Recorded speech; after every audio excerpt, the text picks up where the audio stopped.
Malayalam big boss season 7 ലൈവിൽ ഇപ്പോൾ നടന്നുകൊണ്ടിരിക്കുന്ന അനുമോൾ അങ്ങനെ ഭക്ഷണമൊന്നും കഴിക്കാതെ വന്ന് കിടക്കുകയായിരുന്നു. ആ സമയത്ത് നമ്മുടെ അനീഷേട്ടൻ മാത്രമാണ് വരുന്നത് അനുമോളെ വിളിക്കാനായിട്ട്. "അനുമോളെ, നീ ഇങ്ങനെ വാശിയൊന്നും കാണിക്കല്ലേ.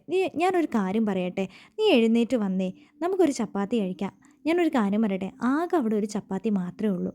ഇങ്ങനെ വാശി കാണിക്കല്ലേന്ന്." അപ്പോൾ അനുമോൾ പറയുന്നുണ്ട്, "ചേട്ടാ, എനിക്ക് വാശിയൊന്നുമില്ല. ഞാൻ കുളിക്കാൻ പോകുമ്പോൾ കഴിച്ചിട്ട് പോയിക്കോളാം" എന്ന് പറയുന്നുണ്ട്. അപ്പോൾ അനീഷേട്ടൻ അനുമോളോട് പറയുന്നുണ്ട്, "ഞാൻ പറയുന്നതൊന്ന് കേൾക്ക്. ചേട്ടാ, ഞാൻ പിന്നെ വരാം. കഴിക്കാൻ ഞാൻ പിന്നെ കഴിക്കാമെന്ന് പറയുന്നുണ്ട്." അപ്പോൾ അനീഷേട്ടൻ പറയുന്നുണ്ട്, "ഭക്ഷണത്തോട് മാത്രം നമ്മൾ അങ്ങനെയൊന്നും കാണിക്കരുത്. അനുമോൾ എഴുന്നേൽക്ക്." അനുമോൾ അപ്പോൾ അനീഷേട്ടനോട് പറയുന്നുണ്ട്, "അനീഷേട്ടാ, എനിക്ക് വേണ്ട. അന്ന് ആ ഭക്ഷണം എടുത്തൊന്ന് ഫ്രിഡ്ജിൽ വെക്കാമോ?" "അത് ഫ്രിഡ്ജിലൊന്നും വെക്കാൻ പറ്റില്ല. ആകെ ഒരു ചപ്പാത്തി മാത്രമേ ഉള്ളൂ.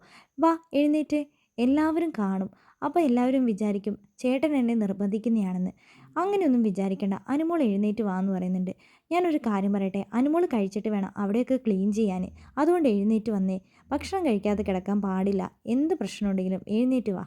വാശി വിട്. വാശിയൊന്നും വെക്കണ്ട" എന്ന് പറഞ്ഞ് അനുമോളെ എഴുന്നേൽപ്പിക്കുകയാണ് അനീഷേട്ടൻ. അനീഷേട്ടൻ തന്നെയാണ് അനുമോൾക്ക് എന്നിട്ട് ഭക്ഷണം എടുത്ത് കൊടുക്കുന്നതും.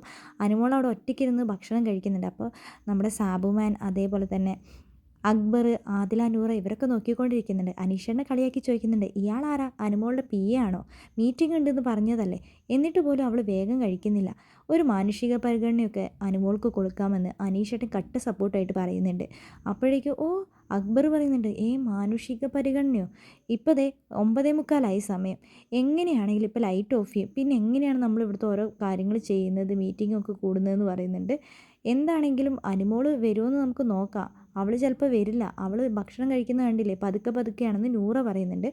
ആ സമയത്ത് അനീഷേട്ടൻ കട്ട് സപ്പോർട്ടായിട്ട് പറയുന്നുണ്ട്, "ആ, ഒരാൾ ഭക്ഷണം കഴിക്കുന്നില്ലേ, കുറച്ച് സമാധാനം കൊടുക്ക്. ആ ഭക്ഷണം കഴിച്ച് കഴിയുമ്പോൾ എന്താണെങ്കിലും അനുമോൾ വരും" എന്ന് അനീഷേട്ടൻ പറയുന്നുണ്ട്.